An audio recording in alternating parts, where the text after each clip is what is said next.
Hello everybody, hope you're doing fantastically well. We're back in the car, it's Christmas Eve. Hope you're all doing very, very well. Listen, it's Christmas Eve. I hope you're all with your family. If you're not with your family, I hope you're with your friends.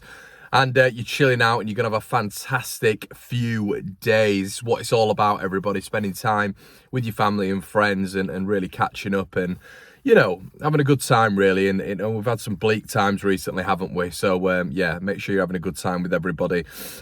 Unfortunately, I was going into this break, you know, this sort of period of time that we have when there's a break between the World Cup and Leeds United, and thinking, Connor, we've lost 4-2 to Monaco.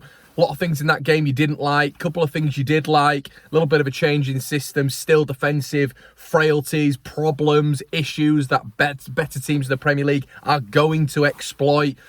I'm thinking to myself, we've offered Pascal Struijk a new contract, big fan of that, of course.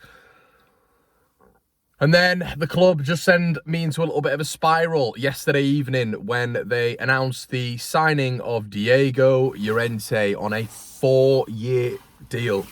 Excuse me. Now, okay, I'm hearing a lot of people talking about this guy being an asset and us securing the asset for another 4 years.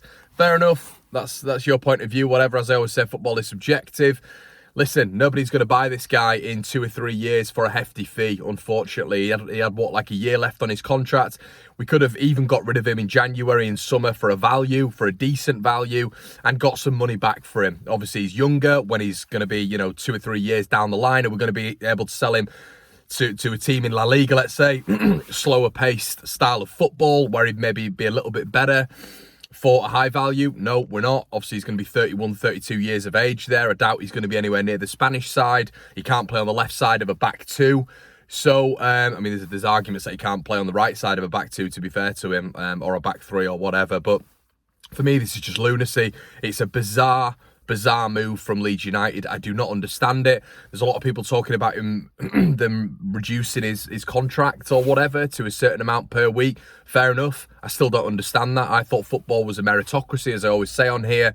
You don't get top clubs, you don't get well-run clubs offering out deals to players who've been probably top 2 worst players in the club since they've arrived. Yeah, Diego Llorente, don't get me wrong, had a decent spell at Leeds, but since a sort of 6 to 7 month spell has ended, he's been a very, very, for me, poor addition to this rank, to this team that is Leeds United. So listen, it's another really bad decision by the club. I don't really know where we go in terms of options from here. Are we going to go out and invest in a new centre-back, which I was hoping? I was very sceptical of us doing that, but when we talk about recovery speed, when we talk about Leeds playing a high line, the system now that Jesse has deployed needs a quick centre-back, needs someone who mistake-wise is very good in terms of kicking the mistakes out of the game. And listen, we all know centre-backs make mistakes, but if you actually look at the amount of unforced errors this guy makes, it's staggering. I mean, the Brentford game alone was comical. The Monaco game the other night, nothing improves with Diego Llorente. And when we're talking about the standard of the defence improving year in, year out, that just isn't happening with Leeds. And I do wonder if there's some questions at the door right now when you're looking at someone like Diego Llorente. Are Leeds planning on getting rid of a centre-back, trying to get value for that centre-back so they're able to give Diego Llorente that new contract? Is Robin Koch going to be a Leeds player in a year's time? Who knows? That's definitely a question to be asked. But for me, when you look at Diego Llorente, when I look at the senior centre-backs in particular, he's the worst senior centre-back at the club for me. And as I say, his performances haven't merited a new contract. If you want to protect your asset or whatever that people keep, coming back and saying, you want to protect your asset, this, that, and the other, give him a little bit of an extension. And even a little bit of an extension, it's not worthwhile giving him an extension, in my opinion, because it's not gonna bring a massive value for him. He's going to be a year older. I don't think he's going to get any confidence from it, and his performances are going to start increasing. I think when you look at the amount of time that Diego Llorente is going to have been at Ellen Road, from 27 to 33, if he can't find a new club, that is staggering. 6 years when this guy will have been at our club altogether, cumulatively.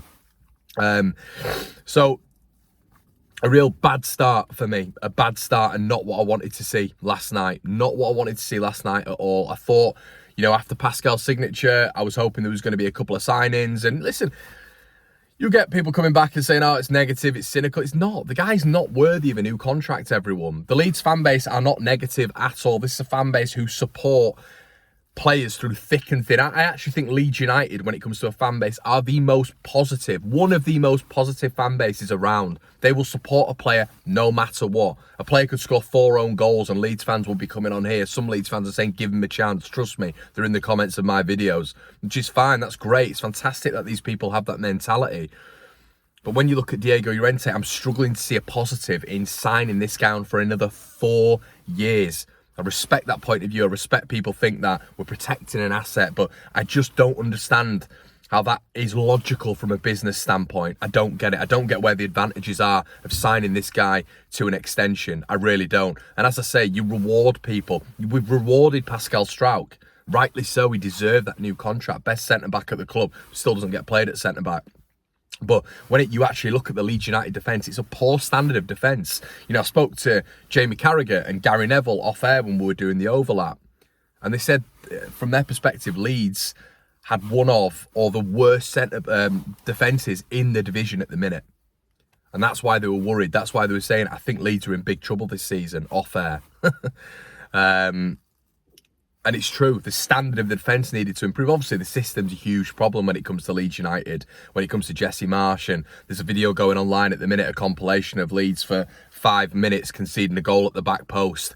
Now, that's just balmy when it comes to managerial decisions. You've got to be pragmatic. You've got to be able to manoeuvre in a game and be able to do it effectively. And when you're conceding about 53 chances, which we seemingly have done. When you watch this video, you'll see all the chances that we've conceded at the back post, and we're not rectifying that. That's a huge problem. So there is a little bit of a counterbalance when it comes to the system.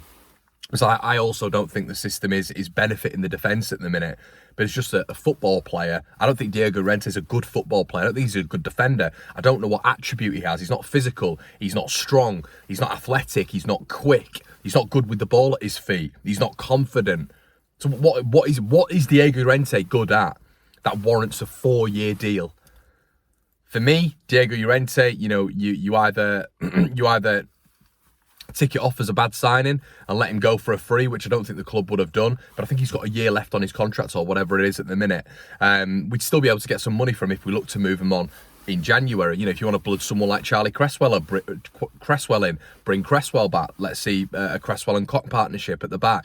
I know he's not been doing well at Millwall at the minute. I understand that. But if we're not going to elevate in the centre-back department and we're going to give people like Diego Llorente a new contract, we might as well just shove Charlie Cresswell in there, because the standard of the defence, this is a dig at Charlie as well, but I think Charlie's got years to improve. But the defence isn't improving. So who has he got to look up to when it comes to, as a young player, looking up to a centre-back at Leeds United and thinking, I want to be like him, I want to get ahead of him? There's none, because Charlie Cresswell, ability-wise, is probably as good as all of them right now, even though it's not working for him massively at Millwall. That's how bad the defence is at Leeds United. So I think the Llorente, when we're talking about Charlie Cresswell, it almost blocks his pathway a little bit as well. Obviously, with a new 4-year deal for him, the club still see him as a second string left centre-back for Leeds, which I don't understand how he's a second string centre-back, because he's nowhere near second string. I think he's the worst centre-back at the club at the minute. I really do. Cresswell's got to be looking at that and thinking, right, well, there's another defender who they've given an extended contract to. That's going to be even more difficult for me to get ahead of that. And I also don't know if this is Jesse. I have no idea if this is Jesse. I can't imagine, as an intelligent football manager, you want Diego Llorente when he doesn't start for your team, which he doesn't for Jesse Marsch. I can't imagine he wants him to stick around. I'm sure he's a nice guy, Diego Llorente, and this is why it's always difficult to make, because he's really proud. I'm sure his family are proud, which is excellent for him. But what other top club, what other mediocre club operates like that? That's what you got to ask yourself.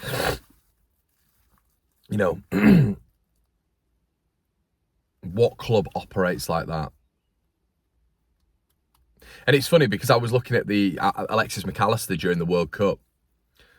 I was looking at Leandro Trossard during the World Cup. And there's loads of fans at the minute talking about Rodrigo. And apparently if he scores 2 or 3 more goals, he's going to break into the top 10 Leeds players of all time, or whatever it is, top 10 goal scorers. That doesn't mean that's been a great signing either. And the reason I mentioned Rodrigo, it's not just to bring him into it. Some people think I've got an agenda against him. Of course I haven't. But it's just the amount of money we seem to spend on players that, for me, haven't given us the value back. Diego Llorente is one of those. Rodrigo's doing okay at the minute. Can he do it sustainably? I don't think so. Do I think he's a great player in this system? I don't think so. Is there many other strikers above him? 100% who I'd go and get this January. He's another depreciating asset in terms of him being 31, 32. They're probably going to give a new contract to... When you look at Alexis McAllister, you look at Leandro Trossard, both bought for less than what we spent on Rodrigo. How many players can we look at when we look at spending 18 million quid on Llorente, not really getting anything back for him at all when it comes to quality on the pitch? How many teams will have spent less and got more for those assets? That's what you got to look at when you're looking at assets, protecting those sort of assets. You know, Alexis McAllister's just won a World Cup. Spoke about him about 2 years ago on the rumour mill when he wasn't getting, he wasn't getting a lot of, I think it was about a year ago actually, when he wasn't getting a lot of attention at Brighton, and apparently there was rumours of him leaving.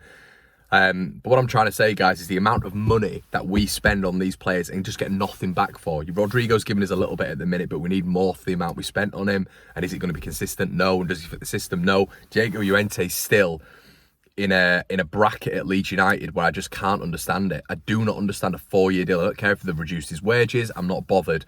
Contracts are handed out on a meritocracy. Well done. You've been brilliant for the club. We'll give you a contract, but a 4-year deal, which is going to take him to 33. Why would he look to leave?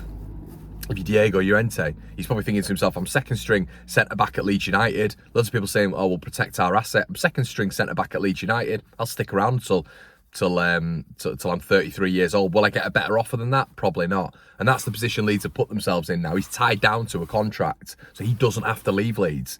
Doesn't have any affinity to Leeds when it comes to doing Leeds a favour. He might be okay with being a second string centre-back. That might be okay in his head.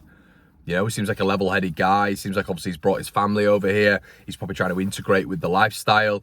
Maybe his family going to school and stuff like that. He might be happy at Leeds. He might be absolutely fine with Leeds United. But that's the problem. Are Leeds going to be happy with him? Are Leeds happy with his performances? Evidently so, which is shocking and a problem on so many levels. When it comes to Diego Llorente, the worst centre-back at the club has been given a 4-year deal. Compute that. Guys, have a good one. Merry Christmas and a Happy New Year. And we'll be back with some more content, obviously pre-Man City stuff coming your way. Keep smiling, and I'll see you soon. Cheers, guys.